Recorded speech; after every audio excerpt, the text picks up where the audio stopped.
Schonetal Cellars. Schonetal. Shoot.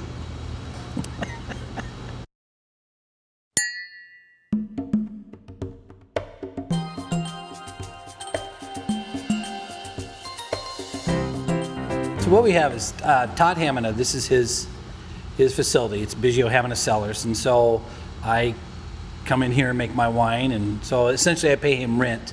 He's got all the equipment from the press to the sorting lines to the destimmer.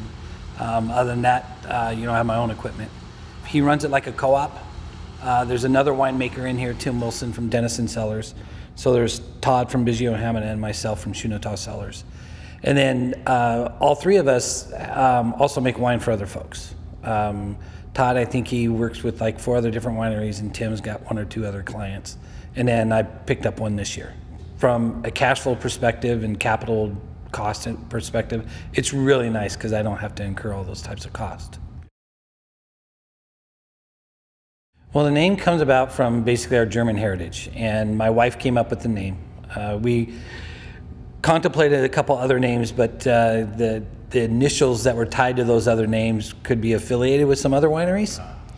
So she kind of drew on that heritage again, and as you know, by being here in this valley, it's very beautiful and we enjoy it. And so she captured the Schoen, which is beautiful, and the Tal, which is valley. And so she put it together and made the name for the winery. It's got some family significance to it, and in our location significance.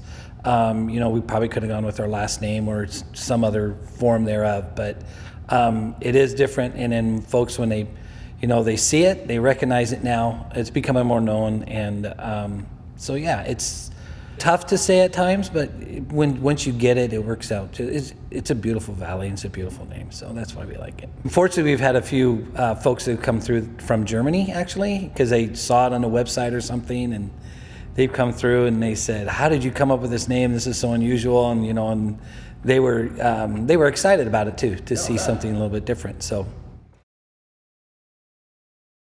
I'm originally from South Bend, Indiana. A well-known wine capital. So we moved out here. My father was transferred out here with the company I was with when I was like 10 years old. So then I essentially, from there, grew up in the West Linn area, just south of Portland.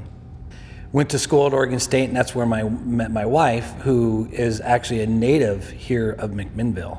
We moved back here in early 90s. I started making wine on my own in 2014, so that's when I started. In the 80s, being here, you started seeing the progression of the wine industry grow, and so then you started taking an interest in that, and I certainly took an interest in it, and then when we moved here, really became the defining moment in developing that interest in the wine, because it was still relatively small in the early 90s. There was a number of winemakers I had the opportunity to get to know. So then I just researched wine, and we'd go wine tasting and visit all these folks, and then that led into helping folks during harvest time, during crush. I really started getting into it where I partnered with someone. I partnered from the standpoint I came in to help them on the winemaking side and everything. And then 13 came about, and did the same thing with another winery, and then 14 I decided there was a calling that wanted me to go make wine. So that's how I got into it. And particularly when you're looking at creating something that is so elegant and beautiful, and you want it to show that way, and you kind of have an idea of what you want the wines to be. It does take time, and it does take patience. I mean, fortunately, I'm still small, where I can still do a lot of care, and it's just me. Although I do work with Todd and Tim very well. We'll help each other out in the winery, and we can bounce things off of one another. And so in this facility here, it's really just the 3 of us. There's no other employees. My family will come through and help, when they're here.